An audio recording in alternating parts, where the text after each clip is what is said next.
أعوذ بالله من الشيطان الرجيم. بسم الله الرحمن الرحيم. الحمد لله رب العالمين، ثم الصلاة والسلام على المبعوث رحمة للعالمين، سيدي وحبيبي ونور قلبي أبي القاسم محمد. اللهم صل على محمد وآل محمد وعلى أهل بيته الطيبين الطاهرين المعصومين الذين ذهب الله عنهم الرجس وطهرهم تطهيرا. اللهم صل على محمد وآل محمد. قال الله سبحانه وتعالى في محكم تنزيله: بسم الله الرحمن الرحيم: ومن آياته أن خلق لكم من أنفسكم أزواجا لتسكنوا إليها وجعل بينكم مودة ورحمة إن في ذلك لآيات لقوم يتفكرون. صدق الله العلي العظيم. اللهم صل على محمد وآل محمد. عباد الله، أوصيكم ونفسي بتقوى الله الذي إليه معادنا والذي إليه حسابنا. My dear brothers and sisters, Assalamu alaikum wa rahmatullahi ta'ala wa barakatuh. All praise belongs to Allah subhanahu wa ta'ala, and our salutation and respect goes to our leader, our mentor, our prophet, the best creation Allah ever created, Ar-Rasul sallallahu alayhi wa alihi wa sallam. Allahumma sallam. May the blessing and peace of Allah be upon him and his household, the progeny of the Prophet, the chosen ones, the caliphate of the Prophet. May the peace and blessing of Allah be upon all of them, and may the blessing and peace of Allah be upon those who follow their path till the day of Qiyamah, inshaAllah, and may Allah count us among them, inshaAllah. Another day to remind one another about Allah subhanahu wa ta'ala. Another week to remind one another about Allah. And Quran tells us in Surah Al-Hashr, يَا أَيُّهَا الَّذِينَ آمَنُوا اتَّقُوا اللَّهَ وَلْتَنْظُرْ نَفْسٌ مَا قَدَّمَتْ لِغَدٍ. So those of you who believe, as a fear Allah subhanahu wa ta'ala, and have every soul to see what he or she has prepared for tomorrow. Now tomorrow here is Yawm al-Qiyamah. That when I fear Allah, I at the same time prepare for my life in the barzakh. I have to remember Allah subhanahu wa ta'ala. And one of the things that Islam always emphasizes is taqwa Allah subhanahu wa ta'ala. They ask our sixth Imam, Imam Ja'far al-Sadiq alayhi salam,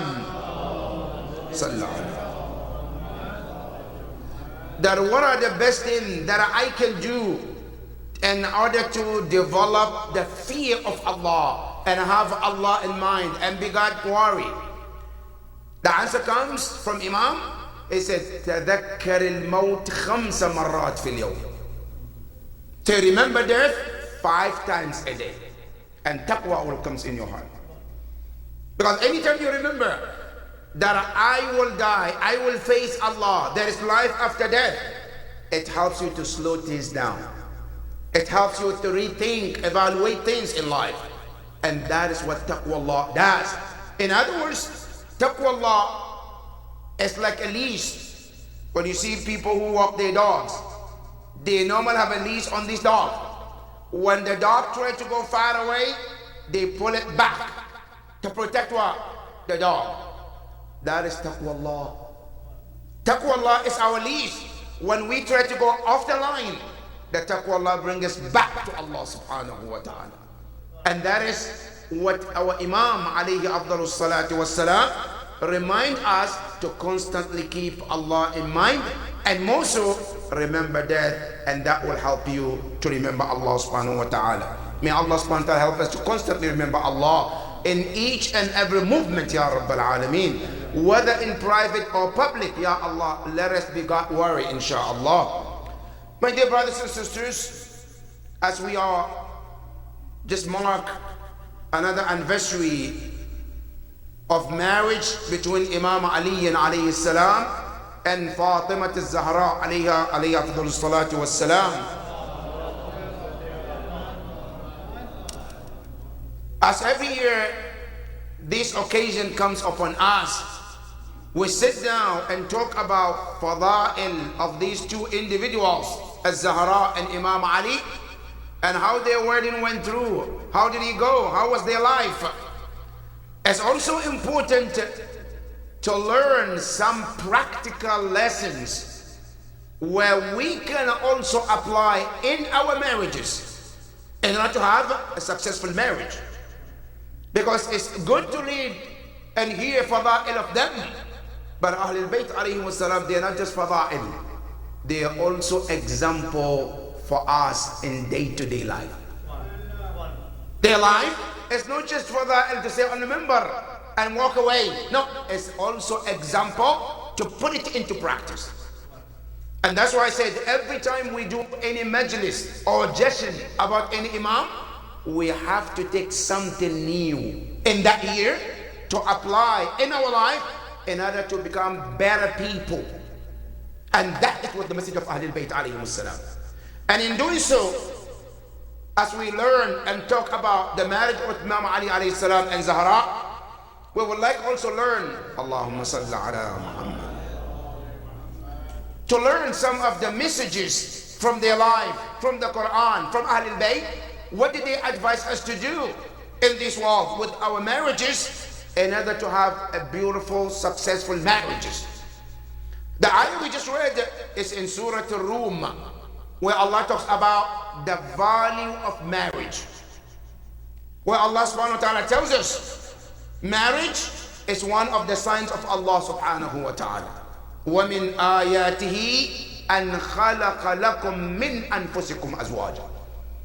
One of the things we have to understand, that marriage, yes, for most of us, is based on love, based on attraction. But one of the keys of marriage is to recognize Allah through these two individuals called man and a woman. One of the ways to recognize Allah is to look at the way He created these two individuals. They both are called humans, but in nature they're different from one another. Their look, their emotions, their brain, the way they process things are two different things. Allah subhanahu wa ta'ala says, if you look, whenever you look, this called a man and a woman, is a sign to recognize Allah subhanahu wa ta'ala. And that is one of Allah's power, where He says, وَمِنْ آيَاتِهِ, one of the signs to recognize Him, أَنْ خَلَقَ لَكُمْ, where He created for you, مِنْ أَنفُسِكُمْ, from your own soul. He created what? Azwaja, a spouse. Why did He create it? It said, لِتَسْكُنُوا إِلَيْهَا, so you can find the comfort, the inner peace between the two of you. And then I said, وَجَعَلَ بَيْنَكُمْ مَوَدَّةً. I said, the attraction that you find towards each other. A man is attracted to woman, a woman is attracted to a man. Allah said, this didn't come randomly. Allah said, it's someone who created that among you. And the creator of that attraction is Allah subhanahu wa ta'ala.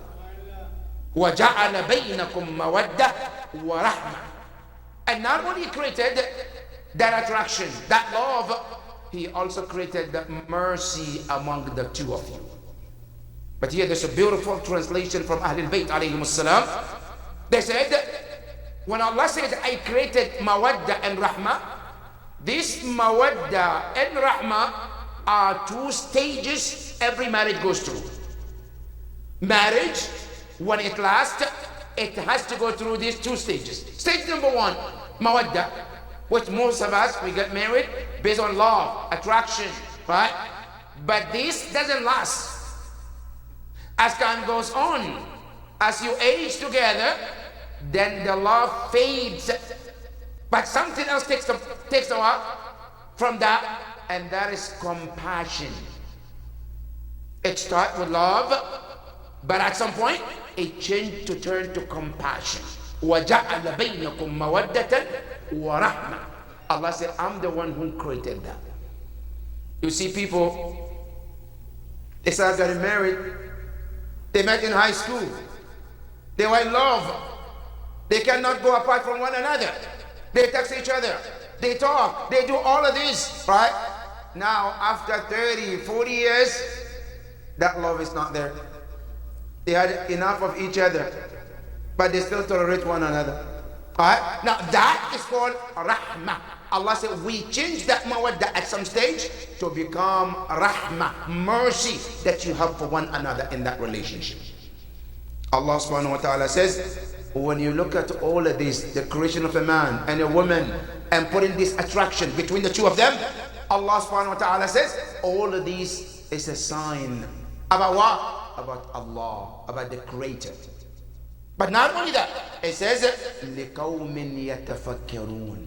But for those who think, those who reflect, Allah subhanahu wa ta'ala tells us. Now, this verse tells us about how marriage is important in the eyes of Allah, how marriage can teach us to reflect about Allah subhanahu wa ta'ala.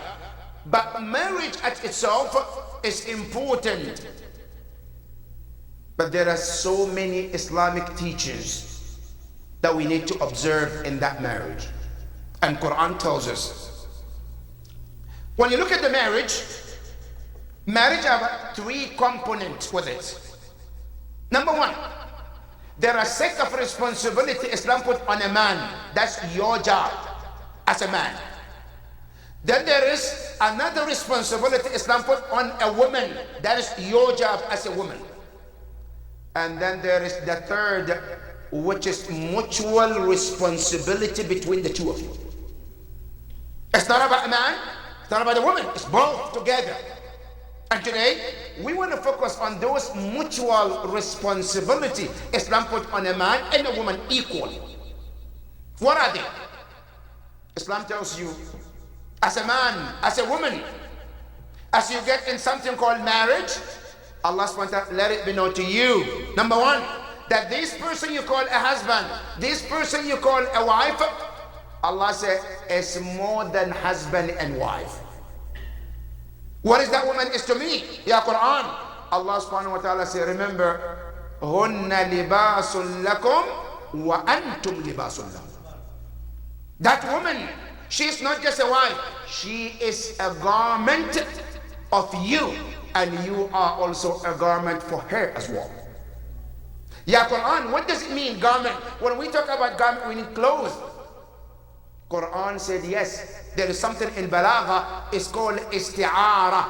Isti'ara means in balagha, the words that is used for certain places in Arabic language, but then Islam uses, or Arabic uses in different quotations, but means something different, not exactly what is used in other places. Now, in Arabic when you say libas, means a clothes, garment, that's what it means. But your Quran, do you really mean a wife is a garment? That I want to wear her? No, it's not. The Quran means a woman is a garment, a man have to wear her? No. It's an expression. Ya Quran, what does it mean? That as a man and a woman, husband and wife, they have to be a garment for one another. What that means?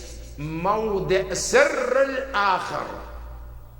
You have to be the place of secret of one another. Now what does it mean? I mean, as a man, I'm married to a woman, I know some secret, some of her flaws, some of her shortcomings. Should I expose her because I know her shortcomings? This is what Islam said. No. You as a husband, you have to protect those flaws that you come to know about your spouse. And the same thing applies to a husband, to a wife too. I came to know my husband's flaws. He is incomplete when it comes to this. He has these shortcomings. He has these flaws. But as a wife, I have to protect my husband and keep that between me and my husband. And that's what's called libas. That's number 1. Number 2, the meaning of libas, not only I came to know the flaws, I have to protect him, I have to keep it. I also have to help him or her to grow and become out of those flaws. That's what marriage is about. Meaning what? A husband has to help his wife to come and become a perfect and better person than he was yesterday or day before yesterday. And that's what marriage is about. And that is the first thing the Quran says. This is a mutual responsibility. A man should do towards his wife, and the wife must do towards his husband as well. That is number one. Number two, Quran says in marriages also, there is one important key also in the marriage. That's marriage. Allah said some responsibility of a man and a woman. But Islam said that marriage cannot survive if we all have to do all my job and that's it. You do yours and that's it. Islam said sometimes you have to overlap between the two of you. Sometimes I have to be compassionate, right, towards my wife and do things for her out of what? Kindness. And the same thing, a wife has to do things for a husband out of kindness. It's not about my job and my responsibility and that's it. Islam says go over your responsibility to be kind to your spouse. And Allah says in the Quran, when He's talking to the man and the woman, He said, وَعَاشِرُوهُنَّ بِالْمَعْرُوفِ. And this word, you can see it in many places Quran talks about it. Be kind. As a man, I have to be kind to my wife. As a wife should be kind to her husband. And Quran says kindness should be in all stages. Now, many often, brothers and sisters, we must see often kindness at the early stage of marriages. But God forbid, if the marriage is going through divorce, that is when the worst of each one of them come out. But even at that time, Quran says no. Even at the time of divorce, Quran says be kind to each other at that time. Allahu Akbar. Ya Quran, we're going through divorce. Allah says yes. Amsikuhunna bima'ruf aw fariquhunna bima'ruf. Live with them with kindness when there is a love. And when you let them go also with kindness. Ya Quran, how can I do that? Quran said remember, right? I said, remember one important message. I said, whatever is happening today in the process of divorce, I said, remember, there was a time you both had a good time with each other together. There was a time you both were into each other. There was a time you were into each other. You were in love. You did things for one another out of love. Allah says, don't forget those moments. And don't let today's issue destroy whatever you built before. And He says in the Quran, وَلَا تَنْسَوْا الْفَضْلَ بَيْنَكُمْ. Don't forget this kindness. Now, not only that, Islam says be kind to them, be kind to one another. Don't be saying things you're not supposed to say today. Why? Quran says in Surah Al-Talaq, I say, you know today, but you don't know what tomorrow is all about. Today, I can be angry at her. Today, she can be angry at you. Good. But day in and day out, Allah says, I can change heart and you can come back to each other again. And Allah said in the Quran, I said, لا تدري لعل الله يحدث بعد ذلك أمرا. Allah said, you don't know what I can do tomorrow, next week, next month, next year. You don't know what I can do. Right? You see people who hated each other, took knife on one another, right? But after time, they become in love again, as something never happened. Allah subhanahu wa ta'ala said, I am in control and I have the power to do that. And Allah is reminding us, I said, because of that, be always kind to your spouses. And this is between a husband and wife. A wife should be kind to his husband, and the husband should be kind towards the wife. Wow. And that is one of the mutual responsibility. And we go there to see the hadith of the Prophet sallallahu alaihi wa sallam. And he said to us in hadith, which is quoted from him, and he says, Akmalul mu'minina imanan. The most completed mu'minin of faith. That if you have a mu'mineen, they might be on different levels. Now, the one who have reached to the most highest level of iman is ahsanuhum khulqa. The one with the good akhlaq. You know, my brothers and sisters, wallah, this is a very important to learn. Many of the time, we think iman is about Quran, namaz shab, ziyarah, right? reading Quran, nawafil. That's what we think about what? Iman. But Rasulullah said, no, there is something more important, and that is your akhlaq towards others. How you do to others is very important and the sign of Iman. Not only that, that he says, وَخِيَارُكُمْ خِيَارُكُمْ لِنِسَائِ, and the best of you, men, are the ones who are good and kind to their spouses. You know what? As a husband, I say you have to be kind to your wife. Now, many in marriages today, brothers and sisters, there are so many challenges. Many of our marriages, number one, there are verbal abuse. And many of us, we don't think that is a problem. It's just a word. I didn't take your knife and stab you. It's just a word. I can curse you out. I can say bad language, bad words, and it's not a big deal. Right? That's how we think. Right? But those words can be damaging than the knife or stabbing. There's a saying, جراحات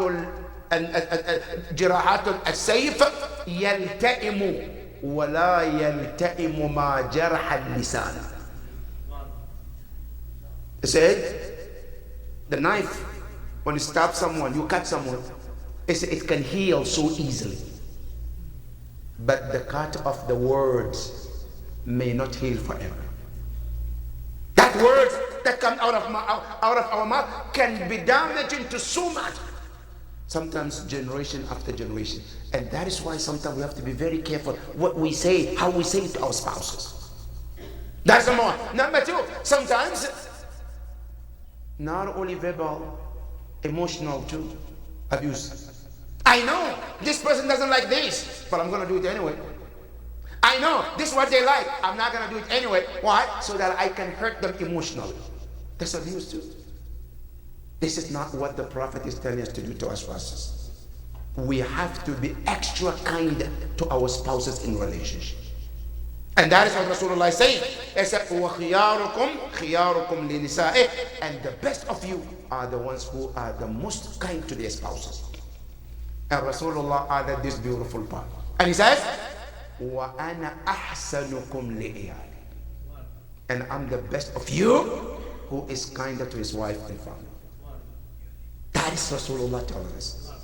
It's a mutual responsibility in our marriages to be more kind and nicer to our spouse in all levels that we can.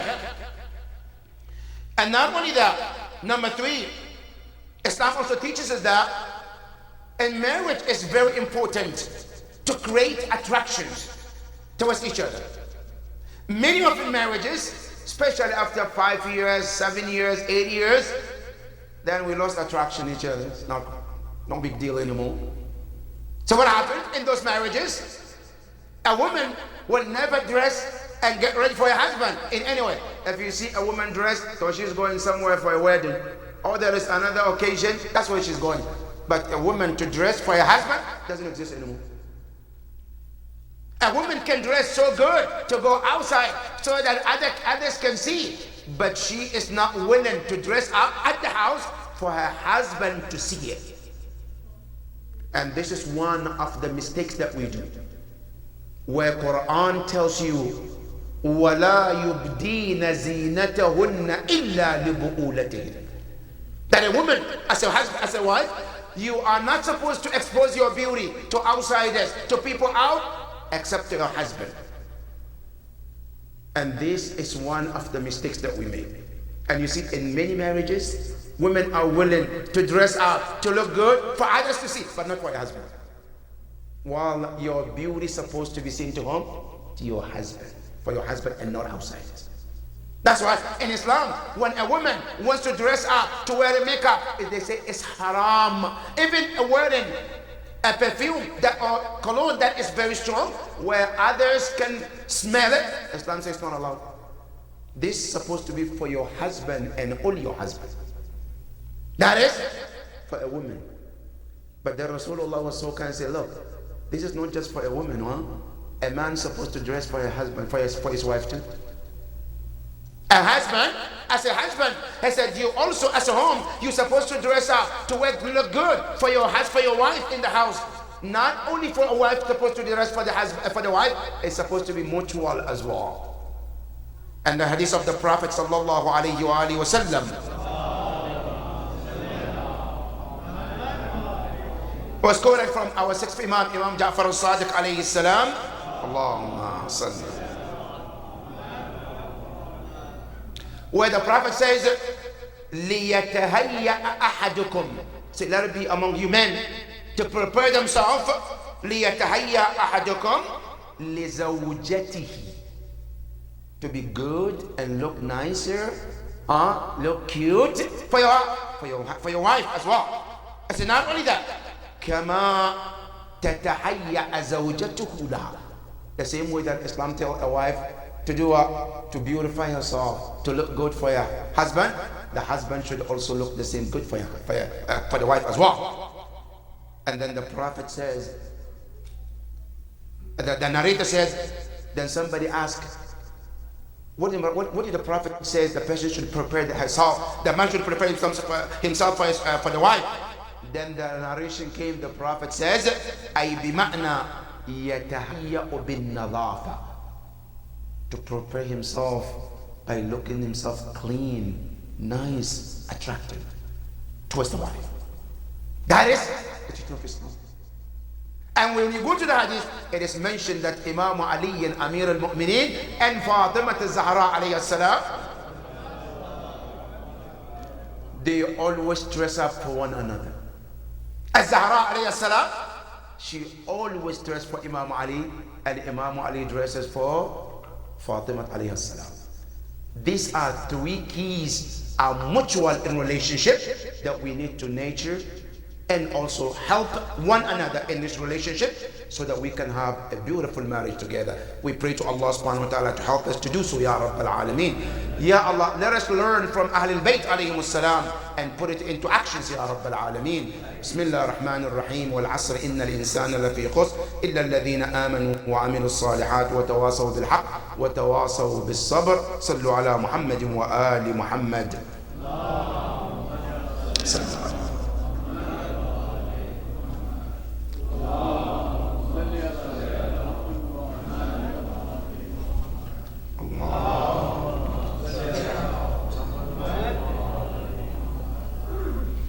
بسم الله الرحمن الرحيم. الحمد لله رب العالمين، ثم الصلاة والسلام على محمد وآل محمد.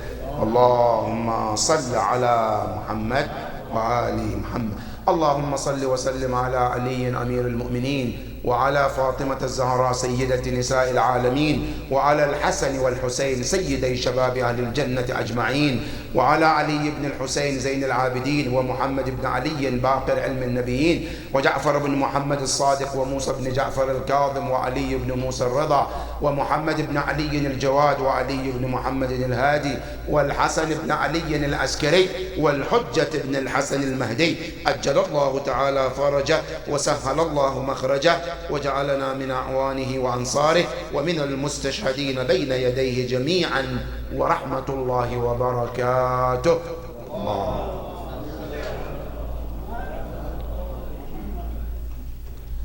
First, I would like to offer my condolences to all mu'mineen and mu'minat for the martyrdom of our Imam Muhammad al-Baqir alayhi afdalu salati wassalam.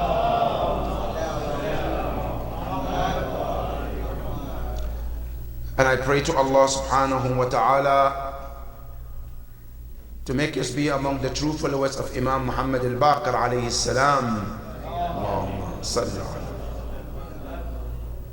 One of the fada'il of Imam Baqir alayhi salam is quoted in the riwayat, and some of the history book also quoted it, about the hayba that Allah gave to Imam Baqir alayhi salam.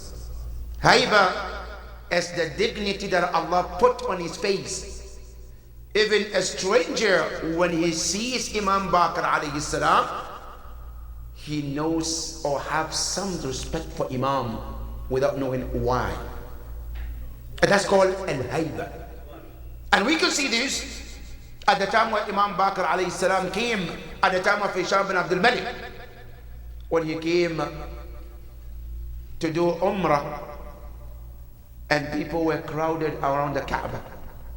And one of them told him, sit down and wait for him to finish. Imam Bakr alayhi salam walks in. Very simple clothes. Very simple man as he walks towards Kaaba.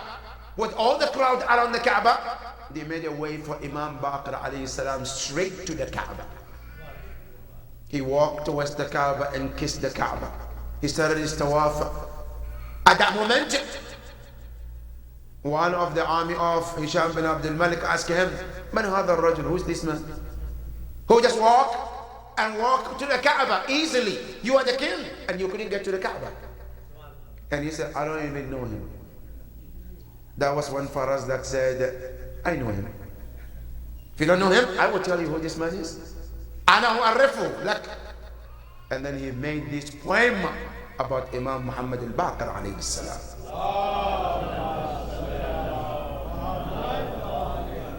One of the things that he said about Imam Baqir alayhi salam, he said in the poem, he said, Ma qala la qattun illa fi tashahhudi.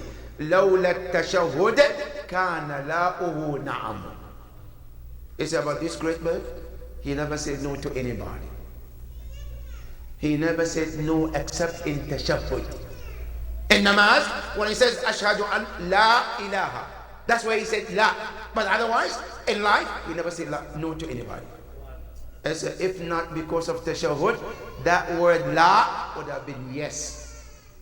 This is the fadila of Imam Muhammad al-Baqir alayhi salam.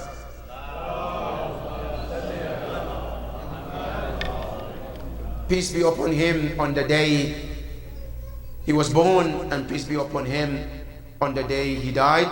And may Allah subhanahu wa ta'ala grant us the shafa of Imam Baqir alayhi salam. And the secondly also is about the marriage of Imam Ali alayhi salam, and also Imam Fatima al-Zahra alayhi salam.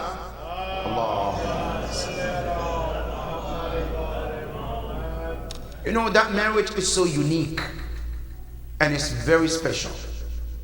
Special in many ways, because many companions came to Rasulullah and they asked Rasulullah to marry Fatima alayhi salam. And every one of them, when they come, Rasulullah will say, Inna amra zawaj Fatima laysa biyadi. The marriage of Fatima is not in my hand. Ya Rasulullah, whose hand is it? Say, biyadillah. Allah is the one who can decide, not me. Many of them came, they were wealthy, and they thought because of the money, they can influence Rasulullah to marry Zahra. And Rasulullah said, no. Some of them came, they were very influential people in the society.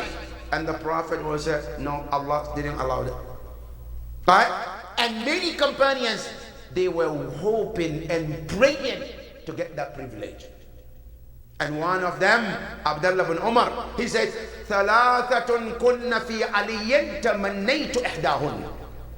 It is three things Allah gave to Imam Ali, and I wish I had just one. One, just one. I don't want the three, just one. But I never got one. And Imam Ali got all the three. They asked him, what are the three things? I said, number one, he said, زَوَاجُهُ مِنْ فَاطِمَ.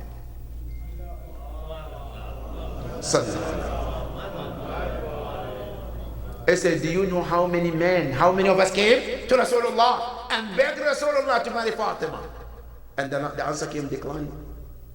Until the day that Imam Ali walked to Rasulullah, Ya Rasulullah, I want to marry Fatima. Before Rasulullah said anything, Jibreel comes down. لا ينطق عن الهوى إن هو إلا وحي يوحى. Jibreel said, Ya Rasulullah, and Aliyul A'la yukra'uka salam. Peace from Allah to you, Ya Rasulullah. And Allah is telling you, Ya Rasulullah, zawwij nur bin nur. Marry light to the light. Allah.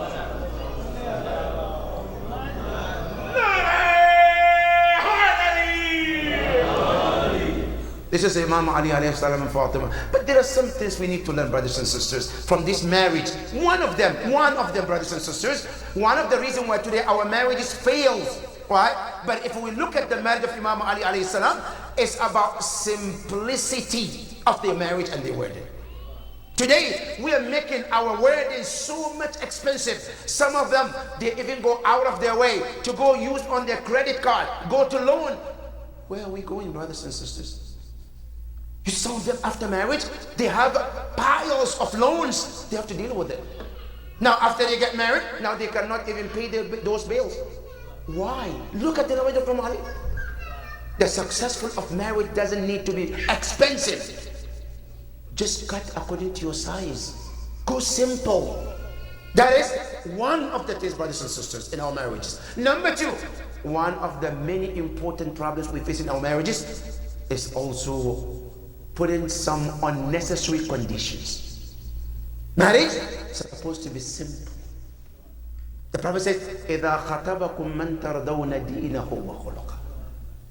Whenever somebody comes, you trust their religion, they're Muslim, they're mu'min, they're practicing, their akhlaq is good. He said, that's a given. Ya Rasulullah, what happened if I say no to him? Prophet said, listen, وَإِلَّا تَكُنْ فِتْنَةٌ وَفَسَادٌ كَبِيرٌ. If you decline and say, I'm looking for somebody who's making these thousands of figures, I'm waiting for somebody who has a mansion, right? A house with 12 bedrooms, right? A house with 12 acres, who's driving BMW, Benz. That's what I want to give my daughter. Then good luck. Look at the simplicity of the life of Imam Ali and Fatima, and how that marriage brought these great people called Imam al-Hassan al-Hussein. This is what we need to learn from these marriages. And I hope this becomes a lesson for all of us in those marriages of Imam Ali alayhi salam. And may Allah help us to learn more about their marriage and emulate and follow their footsteps, Ya Rabbal Alameen. The last, not the least, is the flood that took place in Florida, which was also very, very destructive. Destroyed so many properties, so many things. We pray to Allah subhanahu wa ta'ala to make it easy for our people in that part of the world, in the part of the country. May Allah subhanahu wa ta'ala help them in this tragedy, Ya Rabbal Alameen. We also remembering our brothers and sisters in Palestine. They're going through so much. Ya Allah, make it easy for them, Ya Rabbal Alameen. Ya Allah, we ask you, hasten the appearance of Imam, Ya Rabbal Alameen. Ya Allah, we ask you to intervene in those brothers and sisters in Palestine. Ya Allah, we ask you to do something for them, Ya Rabbal Alameen. Ya Allah, we ask you, all mu'minin and mu'minat, whatever they may be, they're going through hardship, difficulty, make it easy for them, Ya Rabbal Alameen. Bismillah ar-Rahman ar-Rahim, wal asr, inna al-insana lafi khusr, illa alladhina amanu wa amilu as-salihat, wa tawasaw bil haqqi, wa tawasaw bis sabr, sallu ala Muhammadin wa ali Muhammad.